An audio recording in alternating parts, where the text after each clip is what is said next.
Okay, scary scene at Vikings camp yesterday. Teddy Bridgewater dislocated his knee and suffered a torn ACL during a non-contact drill. Now, his teammates were so visibly shaken, the Vikings canceled the rest of practice. Now, they plan to go forward with Shaun Hill at quarterback, though there'll certainly be other options. Here's Mike Zimmer. Let's let the kid. He is a great kid. Let's let him get healthy and get taken care of. Let's not deal with all this stuff, please, okay? I'm just asking you because I love this kid, and our fans love this kid. You know, it's tough today, but tomorrow the sun's going to... Hey, my wife passed away 7 years ago, right? It was a tough day. The sun came up the next day, the world kept spinning, people kept going to work, and that's what we're going to do. We're not going to stick our heads in the sand. We're not going to go tuck our legs. We're not looking for excuses. We're going to go out and we're going to fight like we always do. We got some great football players on this team, you know, figure out ways to win football games if he's not here, and it's just what we're going to do. All right, then. I know. I feel like I want to roll up my sleeves and get to work. Well, look, I admire Mike Zimmer for saying that. He has every reason to say that. I don't expect him to think any other way, but let's be realistic here. Sure. Okay? I mean, the Viking season, a lot of high hopes. All right, now some of those have come crashing down, though. Is the season kind of over before it starts? Not as far as I'm concerned. I mean, look, maybe I'm just easily motivated by a leader like Mike Zimmer, but I buy everything he's selling, and I'm not foolish enough to write this team off. And I'm not saying you'd be foolish if you had your doubts about whether they could repeat as NFC North champs or make the playoffs again, but we've seen this movie way too many times with different people in starring roles throughout NFL history, throughout sports history. I mean, it's a preseason injury. It's unfortunate. It's a guy that they're very fond of. He's obviously the #1 quarterback for a reason, a first-round pick for a reason. Was expected to take another step forward this year after the year he had last year, completing, I want to say, 64%. But Shaun Hill, while he is a journeyman, he's been around the right blocks, and he's been there, done that, gotten a T-shirt, filling in for the likes of Alex Smith or Matthew Stafford or Sam Bradford. A familiarity with North Turner, familiarity with the system. 36 years old, you know, not going to be overwhelmed by the moment. Now, you know, is he going to be a fantasy stud? No, but they weren't going to be, you know, throw it all over the yard. An indoor yard, by the way. I really like Shaun Hill indoors. They weren't going to be a throw it all over the yard type of team anyway. So they're going to run the ball with some dude named Adrian Peterson or something like that. Some guy that might get 1,000 yards. Right. They got Adrian Peterson, nice receivers, a really good defense that could be even better than it was last year. I guess I just look at it like, if you're going to start making a list of early contenders for Coach of the Year, you might want to put Mike Zimmer on that list now, because he'll get a few votes, because he's going to get this done. He's a Bill Parcells disciple for a reason. He's a good coach. He's been through much worse in his life. So I really think they'll rally around this loss and be a factor in that division. I see no reason why they can't. Well, I guess it depends on what do you consider, or what would you consider to be a successful season for them? Getting to the playoffs and giving Blair Walsh an opportunity to redeem himself. Okay. All right. Well, if making it to the playoffs is your barometer, then I'm with you. Like, I don't see any reason to eliminate this team from playoff contention, even though, like you, I agree. It seemed like Teddy Bridgewater, who, you know, I've always been high on, I thought that he would definitely take another step where he would be, they would put it like this, for as much as they have Adrian Peterson, people were going to respect this passing game. I mean, I know people felt like they had him on kind of a managed, okay, this is what you do, you're in this kind of a simplistic way of building the offense around it, but I think they definitely had the confidence in him to go and to build even more, or give him even more responsibility. I was just going to say, I can only imagine what it was like. I can't imagine what it was like for the team, because some of the tweets that came through about how guys were crying and screaming and praying at the sight of the injury. You mentioned practice having to be cut short, obviously. I felt like I got hit in the gut when I read the tweets about it, because, you know, people admire Teddy Bridgewater. We like Teddy Bridgewater. I go back with him. You covered him when you were covering college football when he was at Louisville, got to know him then, lauded his football acumen, the student of the game that he was. You always talked about him, and the scouts talked about it as well. I go back with him. My pops worked at Miami Northwestern, put me on to Teddy Bridgewater when he was in high school. Like, watch out for this kid, you know? And so it just to see a promising career be interrupted. I'm not going to write him off either, but the story is Teddy Bridgewater. It's like the outpouring of sympathy from people around the league, obviously from the Vikings. It spoke to the character that he has, the esteem with which people regard him. That's the story here. The story is, hey, get well soon, Teddy, from what sounds like a catastrophic injury that they do expect a full recovery from. But in terms of the Vikings, they'll be all right. I mean, I don't think they're going to be as good. That'd be silly. But, you know, sometimes it has a reverse effect. Sometimes, you know, a guy like that gets hurt, and next thing you know, the team just, everybody steps up their game around him. Yeah, I mean, it does in a weird Like when you're out, you feel when something happens, when right, you go on feel vacation, more, when you take days off, you feel more. like I'm like, okay. Pressure and responsibility. Yeah. Like I got to do this. Yes. Okay. You know, I can't just let you carry me. Like every other day, I have to just go ahead and put my best foot forward. It's the same principle. Way to bring that full circle, and flattery will get you everywhere. I might be a little more nicer to you today, just Appreciate because of that. It. Thank you. All right. Well, yesterday a very interesting hashtag developed on social media concerning Colin Kaepernick. Veterans for Kaepernick. That was the hashtag, and as you see there are many veterans that were tweeting their support of Colin Kaepernick because after his protests in terms of sitting down for the national anthem, there was a lot of conversation about whether or not what he was doing was showing a lack of support for the military. It turns out a lot of military members support his cause and believe in the same things that he does in terms of how we can get better as a nation. Now, Mike, let me ask you this. Does their support, their military support for Kaepernick, does that kind of change your view of things? Or should it change the view of some people who believe that somehow him sitting down for the national anthem was a direct, disrespectful shot to the military? Should it change people's view? Yes, and hopefully. But I think we both know that more often than not, people that didn't want to see the point to begin with are going to find a way to close their eyes and not see the point here. A lot of times it really gets exhausting. I know you know the feeling. But if one person out there, and I did see some responses where people said, you know what, I thought one way, but after looking through these responses, the Veterans for Kaepernick responses, it changed my mind, then it's worth it. And I'm sure there are more. But it felt like last night, and I hate to ever use social media as a reference or a research point, but it just felt like that the other side, and I hate to even legitimize it by saying the other side, because there's no two sides to this. There's actually one side to this, and that there's right and there's wrong. But I'll get to that in a second. The other side just was more dug in to say, well, that doesn't prove anything. That doesn't prove that it wasn't disrespectful to veterans. Well, my only retort to that is, nobody said that they all thought alike, that this proved that they were all in support. Same way before you couldn't say that they were all offended. The point is that the people who were trying to defend the honor of veterans and support what they fought so bravely for, they didn't speak for all veterans when they said this was offensive and disrespectful to the sacrifice that our military personnel have made. So I guess, honestly, Jamel, there's so many people right now who are talking loud and saying nothing, or who are worse, saying stupid things. So it feels like as this goes on, we're getting lost. The point of the conversation is getting lost amid the controversy. Maybe we should go back to the beginning. Because when you get lost, you go back to the beginning, right? This started... Retrace our steps. Retrace your steps. This started when Colin Kaepernick exercised a personal freedom, his individual right to sit during the national anthem. Nobody noticed it for 2 games. When they noticed it, he was asked about it. He didn't interrupt the anthem. He didn't call a press conference. He was asked about it. He was prepared to address it. But guess what happened while he was sitting? The anthem played on. The world spun on. And America's still standing.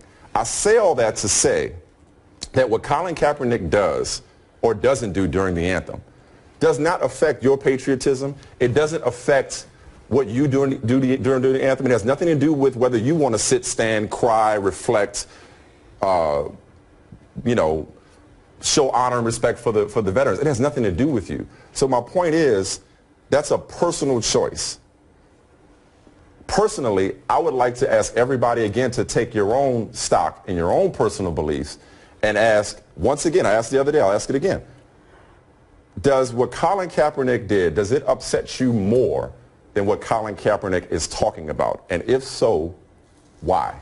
Ask yourself why. Why does that bother you more, what he did, than the issues that he's trying to draw attention to? And he's not the first person to draw attention to it. I'm just so tired of the distraction and the diversionary tactics. See, because when the hashtag came out, then it was about a T-shirt. Well, they got plenty of people in suits that have been crying for the same reform for decades, for centuries. Hasn't helped, has it?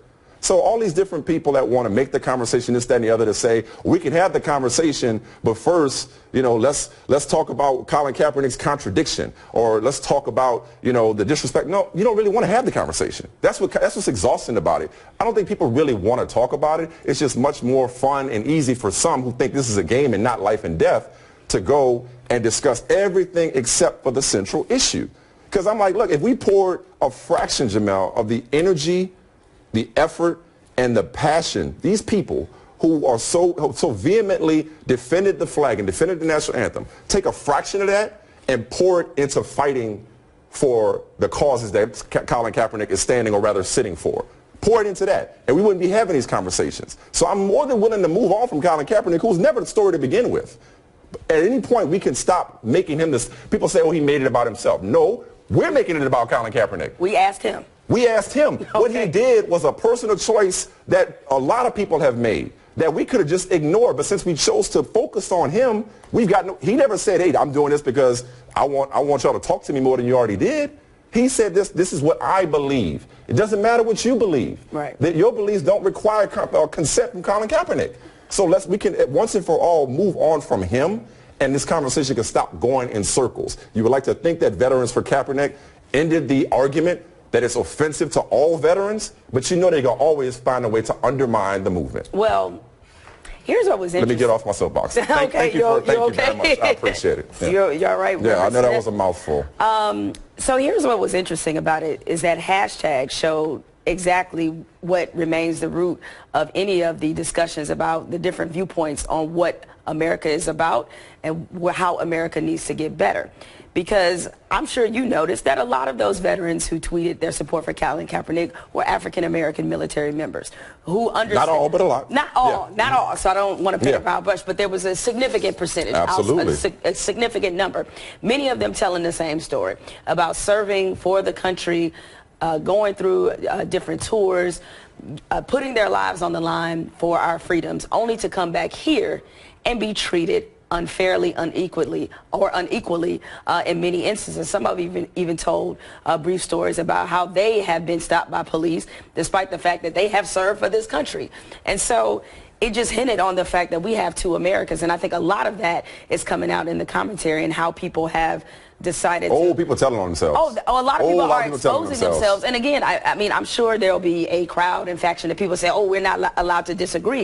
I don't care if you disagree, but the root of what he's talking about, the reason why the flag and the national anthem, people are dug in on that is because they not only want a conversation shift, many of them don't believe what he's talking about is real. Precisely. And rather than just say that. Just say that. Because what Colin Kaepernick said was the equivalent of water's wet. He stood up and said there's oppression and racism in America. But the people you're talking about don't believe that. But a lot of people, and some at our network, they don't believe fat meat is greasy. And so that is the root of why they have said the other things that they say. Brief aside, I never felt more appreciated than I felt yesterday. just saying. I don't know. Maybe I need to thank Easy. What it requires you to do is to believe in the core principle of what he's saying. If you don't believe that there is injustice and oppression and that people of color have been subjugated to being dehumanized, then we can't even have the conversation if you don't believe that. Right. Right? And so it's very clear there's a lot of people who don't believe that. Right, who don't agree with a fact. That that's even taken Exactly. place. And so that's why a lot of this conversation is blocked. And it's not unlike any conversation that we ever have about race or inequality. And look, I get it. There's a lot of people who, we've heard this over the last couple of days. He could have done it a different way. A, what way is that? Right. B, the other ways haven't worked. The other ways haven't worked. And if we think about all the significant change that has happened in our country, it always started from a trigger point. Mm-hmm. Something that got everybody upset, it got everybody talking and thinking. And even though his personal choice, keyword, his personal choice, which ain't got nothing to do with me. Doesn't have anything to do with me. What he eat doesn't make me, right. I have no problem standing for the national anthem, and I respect the flag, not to suggest he doesn't, but okay, that's my personal belief, and that's fine. But I believe very much in the strength of his message, and it's okay for both of those to coexist.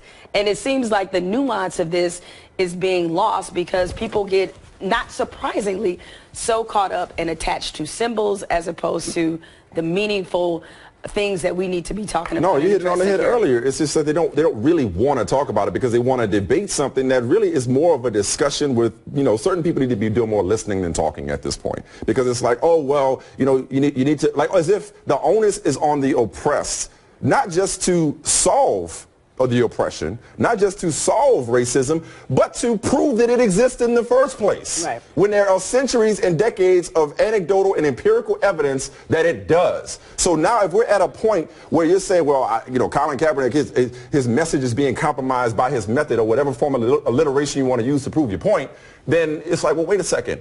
Take Colin Kaepernick, his stance, his T-shirt, and set it to the side. I'll give you back Colin Kaepernick. You don't need Colin Kaepernick did not break new ground. You don't need Colin Kaepernick to have this message. There are plenty of people right now in suits and ties who are dressed the part and look the part, who are trying to get this message across, and it's still falling on deaf ears because they're going to always find a way to undermine the meaning. Well, and see, that's the part where people have to get real with themselves. It's frustrating. There's some people have been saying that, well, you guys are only listening to him because he's an athlete and he's in this position.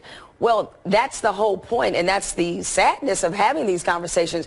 You guys don't want to listen to people victimized by this. You don't want to listen to poor people talk about their struggles. You don't want to listen to those impacted in inner cities, and we can go on and so forth. You don't want to listen to those people, right? And so now you don't want to listen to this guy either. So who do you want to listen to? Nobody. Or do you only want to listen to somebody with a catchy phrase like "Make America Great Again"?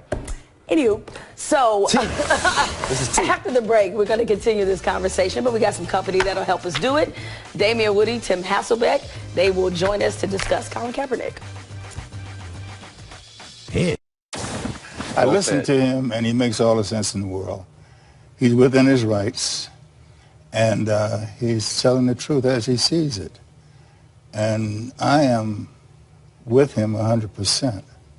People are talking about the methodology, but, every young man is not a professor like some of my friends. John Wooten is the chairman of the Fritz Pollard Alliance and a great fighter for freedom, equality, and justice, not only for African Americans, but for all people. So I don't know what the big issue is, because this young man, in backing up his statement, becomes stronger in my mind. The young men of today are stepping up.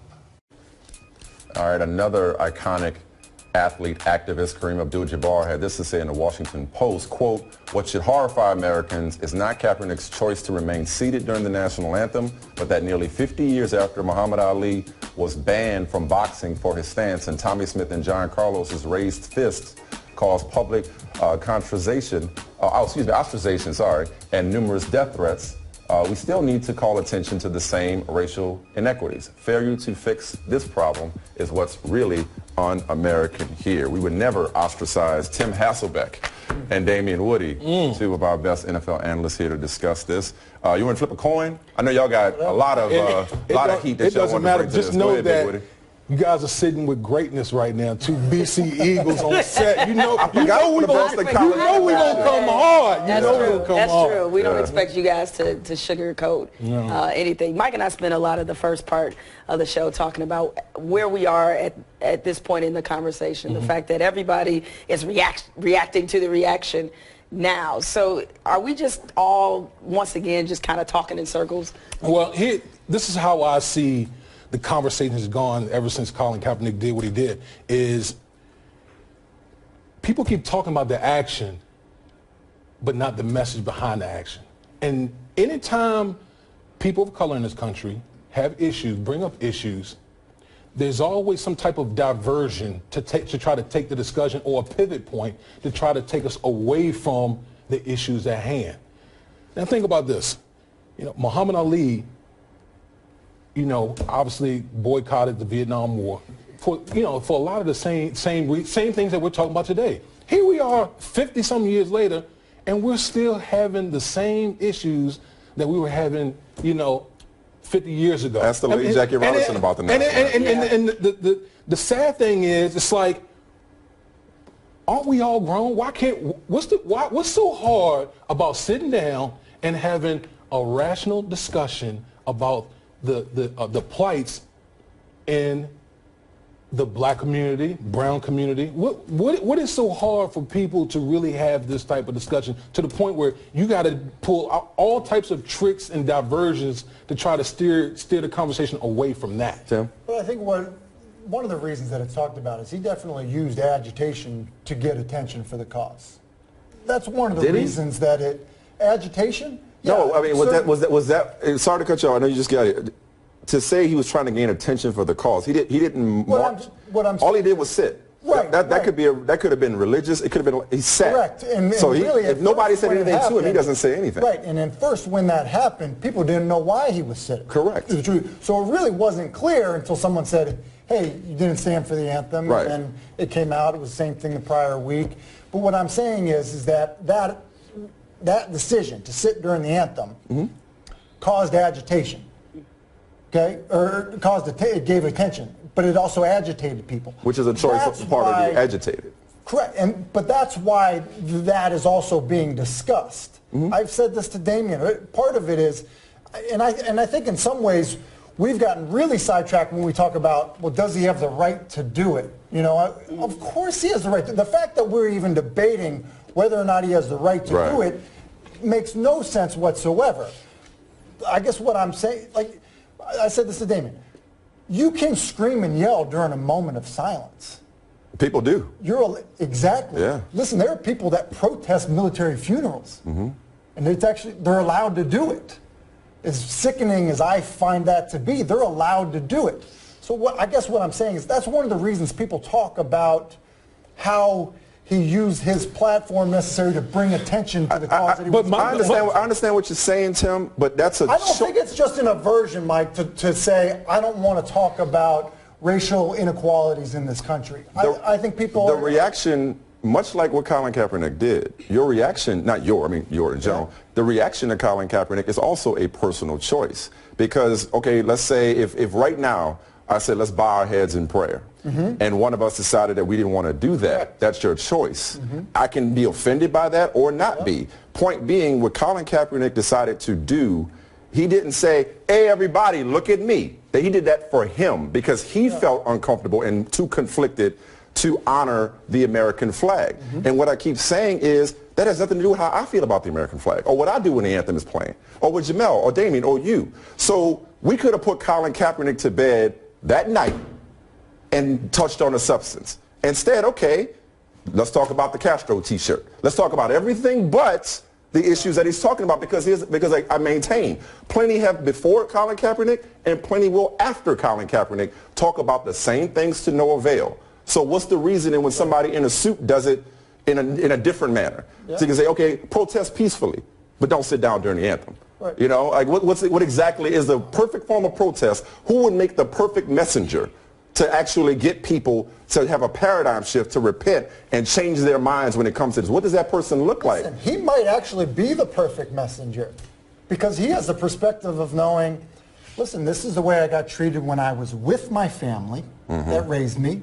This is how I got treated when I was not with them. Right. He actually maybe has the best perspective of anyone that we can think of. As a biracial individual. Yeah, Rodney Harrison. Hello, biracial individual. Yes. So I want to make sure we got that. You know. Mike, I also don't think it's unfair to say if the cause that he wants to bring light to is oppression, to not comment and find it bizarre that he's wearing a T-shirt that has Fidel Castro on. Sure, that's an observation. But once you've made that observation, okay, take out Colin Kaepernick and I'll put in any social activist or anybody that's fighting for the same cause and put him in that space. But what I'm saying is if that's your cause, that was a really important. But it's not his cause. It's a cause. If Colin Kaepernick it's the cause that he's trying to bring awareness. It's something that exists in this country, whether Colin Kaepernick takes this stand or seat or in this T-shirt or in the suit or not. So he's irrelevant. He's actually irrelevant. Regardless of how much time we spend on him, he's irrelevant is what I'm getting at. It doesn't matter what he wore, what he said, what he's doing. Because once he's gone, if and when he's gone from the public eye, this is still going to be an issue. So that's what we got to get. That's what we got to get over. I don't disagree with that. Yeah, it wasn't. It wasn't the perfect package. Maybe it wasn't the perfect package. Correct. Yeah. But the circumstances are still the circumstances. That's why it gets addressed. But listen, back to my point about the messenger. at least for me, I don't understand how he's viewed as somebody that's not a good messenger.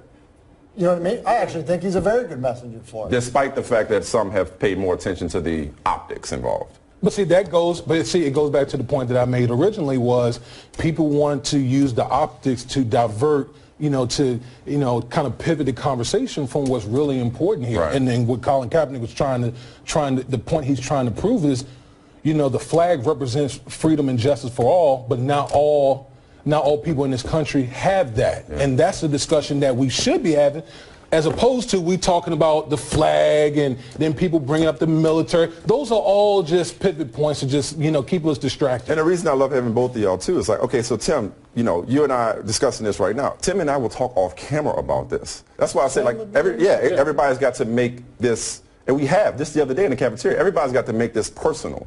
And not make this about getting on social media and getting your hot take off and arguing with you and me and whoever, and actually just sit down with people and try to gain a better understanding of this is a black and white issue as far as I'm concerned. People are trying to introduce different debate tactics to it, like trying to win an argument. This is not a game. This is reality, whether you want to accept it or not. Here's my thing. I think the failure what people doing when you see it on social media is, now they're saying, well, what is Colin Kaepernick doing next? Well, no, it's not. It's not. If he just ended it here, it's fine. And it's not about Colin Kaepernick. It's what are we people in society, what are we going to do to address that? And I think that's something that's really not being talked about as well. You ain't talking. No, I got a lot of my takes off. Are you biting your tongue? I actually have a football question for both of you all regarding Colin Kaepernick. There's been a lot of discussion about whether or not this might be impetus for the 49ers to cut him. And for that matter, if they do, having taken this stance, at some point, his time in San Francisco is going to end. How does doing something like this impact his future as an NFL quarterback, if it does at all in your mind? I would just address the immediate. They owe him roughly $12 million. He's not going anywhere. He's just not. And beyond Kelly that, says he's one of the best. And beyond that, he's one of their. Yeah. In fact, there's a chance he's their best quarterback if he can get back to how he played, 3 years ago rather than the last 2 seasons. So I don't think he's going anywhere as it relates to that. I still believe his bigger issue, in terms of being concerned about if this affects, his bigger issue is his play. If he plays well, I've said this all along. Like, locker rooms, for the most part, are pretty, and especially in the NFL, pretty open and welcome. And listen, this dude's from Beaver Dam, Virginia. I'm from Norfolk, Massachusetts. We're friends, and we come from completely different backgrounds, okay? That's one of the great things about playing football. You get people from all over the place that end up, kind of working together as a team. I said this, think about how Riley Cooper, believe it or not, ends up being welcomed back, for the most part, into that locker room. Think about how Richie Incognito is being treated in Buffalo and how he was even treated by some people in Miami. On a much lighter note, think about William Hayes for the Rams, believing in mermaids and not that sort of. Like, people are pretty much okay with anything in locker rooms. You can help, right? That's my point. For me, basically, it's like if society would mirror the locker room. The locker room is no PC. You got guys people from all different backgrounds, but we all work together for a common good, a common cause. It's funny you say that, because when it comes to issues, for example, like Michael Sam, we always talked, or even Richie Incognito for that matter, we talked a lot about the outside world, talked a lot about whether or not the locker room, this last bastion of masculinity, was still stuck in a stone age, so to speak, in terms of understanding what a workplace environment should look like in 2016. So it's interesting to hear you say that society can take its cues, from the locker room. Look, it's not all. But right there, exactly. Like you got, again, like Tim talked about, you got guys from all different backgrounds that come in to work towards a common goal. And at the end of the day, it doesn't matter who came from a wealthy background, who came from the hood or whatever. Right. None of that matters in the locker room. All that matters is, can we all work together and win the chip? Right. That's all that matters. Y'all want to stay for the next segment? Y'all got something to do? I got something. He got to go. Where you going? Man, I'm in demand, baby. That's all right. Hey, you know. All right, fine then. You're going to keep Brother Tim with us. Give me the big picture, best case scenario for what you hope will come out of this. Oh, I don't know. I think you know me, SVP, enough to know that I pursue what I'm passionate about. And since I was 6 years old, there were two things that I love doing. One was playing quarterback, and the other is hitting a baseball. And so, you know, for me, this is something that I'm passionate about. This is something that I'm excited about putting in the work. This is not something that, you know, I'm doing for publicity, and I'm definitely not doing it financially, taking a pay cut to come out here and work, to, you know, to put in the time to, you know, this is a hard game. You know, you're great when you go 3 for 10, and you're in the Hall of Fame. And this is something that I want to put in the work and that I want to pursue. And for me, it's about every day trying to get a little bit better with it. All right, Tim Tebow had a tryout, and I guess just for numerical purposes, saw 58 pitches, swung 37 times, had 1 home run, contact percentage was 76%. So I guess not bad for somebody who hadn't played in about 12 or 13 years. But seeing that display, Tim, and, you know, obviously hearing him talk, are you more or less convinced that Tim Tebow, that this isn't just a publicity stunt, that he's really got the right intentions? No, listen, I would assume that he has the right intentions. Listen, who wouldn't want to be a Major League Baseball player? I mean, it'd be pretty great. And if he thinks he's pretty good at it, and be quite honest with you, if you're going to get that many teams to show up to your workout, like, God bless you. Like, if I were going to have a workout tomorrow, like, hey, fellas, who's showing up to? Yeah, like, I didn't even think my parents are going to show up to it. So, you know, there's part Elizabeth of me, be like, I'm busy right now. You know? Yeah. She'd be like, honestly, on your way home, you pick up some milk. You know? So when I look at this, I think, well, shoot, if this doesn't work and he can say he's going to have a basketball tryout and half the NBA shows up, then you should do it. I mean, if pro teams actually are going to be interested in your workout, I don't fault anybody. So basically what you're saying is don't hit the player, hit the game. Yeah, look, if he's not good enough, that's completely understandable. I don't think many people thought that he would be good enough. Right. But to try, and I will say this about him. He kind of made a point in talking about it, and we didn't play that sound. And he maybe said it to somebody else, but he basically said, when was trying something and failing such a terrible thing? And I mean, I agree with that. Yeah. There's plenty of people that try stuff. There's a bunch of guys that are going to get cut from NFL teams this week. Right. Should they not have tried to be an NFL player? Right. And I will also say, you know, if Russell Wilson were to do this, I think we would say, well, good for Russell Wilson. Why? Because he's a good quarterback? Well, that actually has nothing to do with if you'd be a good baseball He's player. played a little more recently, right? Sure, Yeah. but like he played in college. Yeah.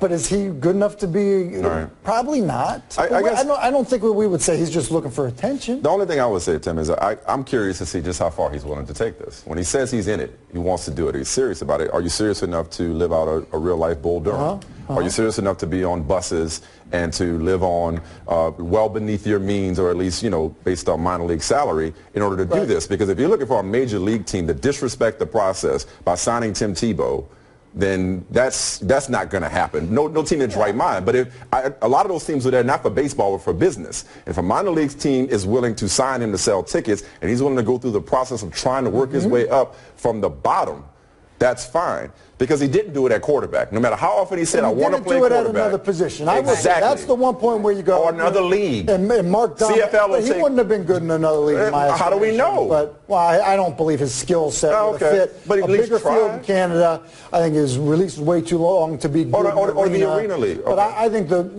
to me, Mark Dominic put out a tweet yesterday I thought was fascinating, where he said basically he was begging his agent to say, come down here and try to play H-back in Tampa. I mean, and the fact that he wanted to try that, I think it is interesting.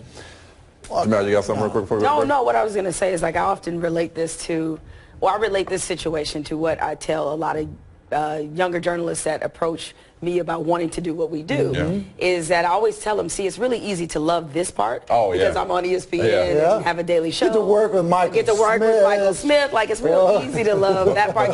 But the 20 years before that. Yes, but I don't know if you would have looked at my job the same when I was, covering when you were writing for the Mumford High Mumford Times. On Friday night. Exactly. I was like, you don't love the job then, so you got to love the worst parts. And I guess I would never, knowing Tim a little bit personally, I don't think he, as much celebrity as he draws, I don't think he's that type of guy like, oh, I'm only going to do this. I think there's a part of him that can't let go of the idea of being a professional athlete. When he said there were things I loved doing since I was 6, I thought he was going to say wearing this T-shirt was one of them. See how small that was? I mean, come on. My man been in the gym. That T-shirt went hard to pay. We got hard to pay. No, I went small in the paint. Just like Zach McAllister. Look at this. Nice catch.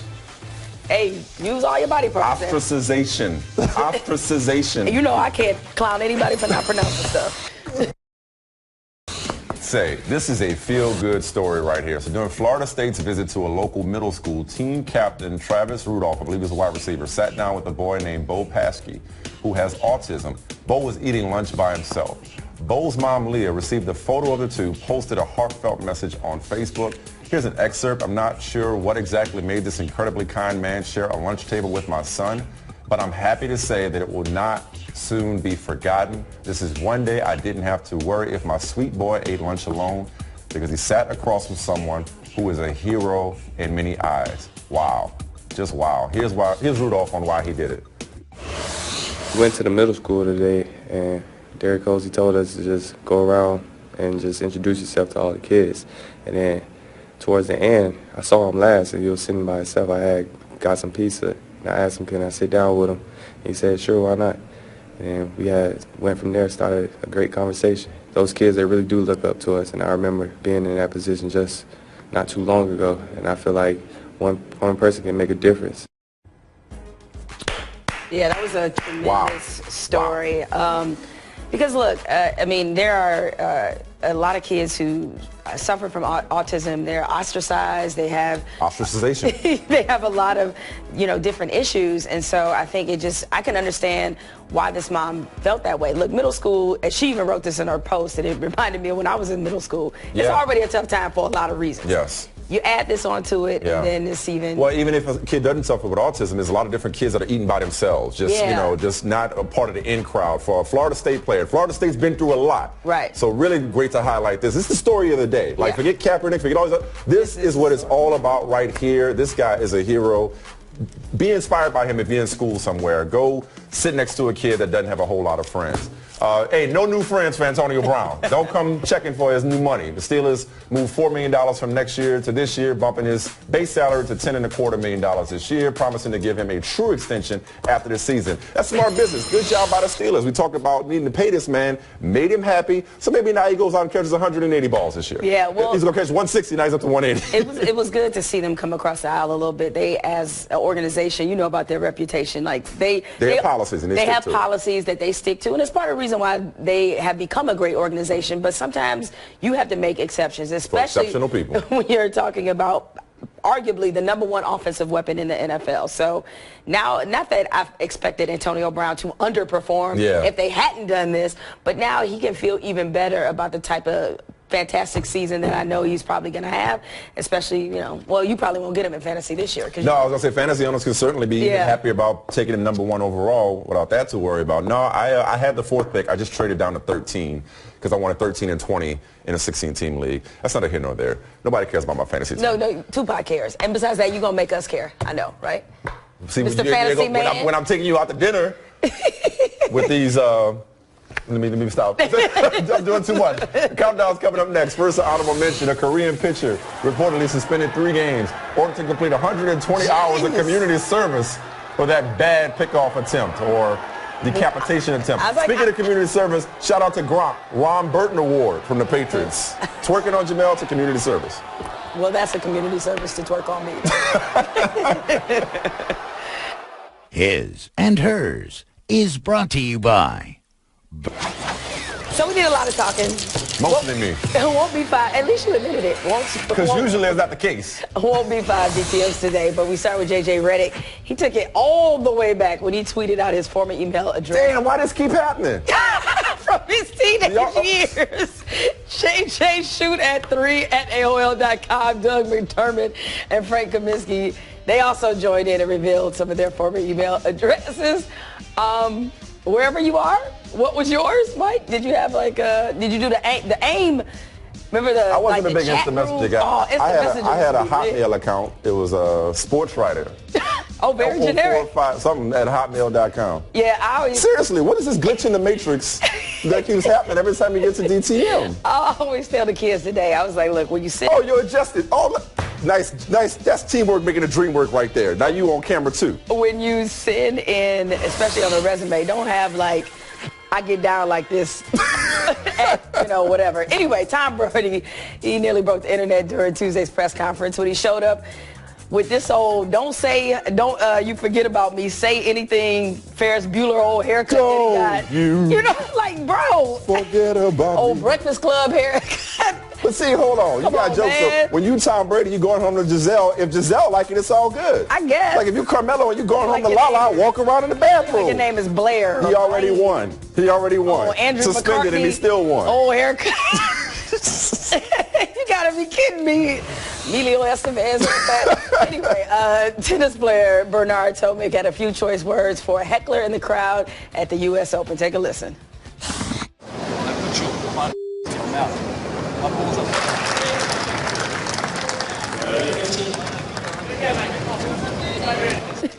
Now, there you are. Now, what did he say? He said, I will put my in your mouth and give you some money to make you feel good. Is he Akinelli? Okay, all I know is this. Y'all got that reference, huh? I got it. Remember how it was a national furor when Serena said, I'll shove this tennis ball. Yeah. Right? Yeah. My man. To the chair umpire. To the chair umpire. Yeah. My man is up there violating in all kind of ways. That's insane. Line stepping habitually throughout the match. Obliterating the line. Obliterating the line. Like, look, I always give the benefit of the doubt to the competitors because fans buy a ticket, they can say what they want. It's like, what could they have said to make you say that? Unacceptable. You had a lot to say. A lot of people say it, though.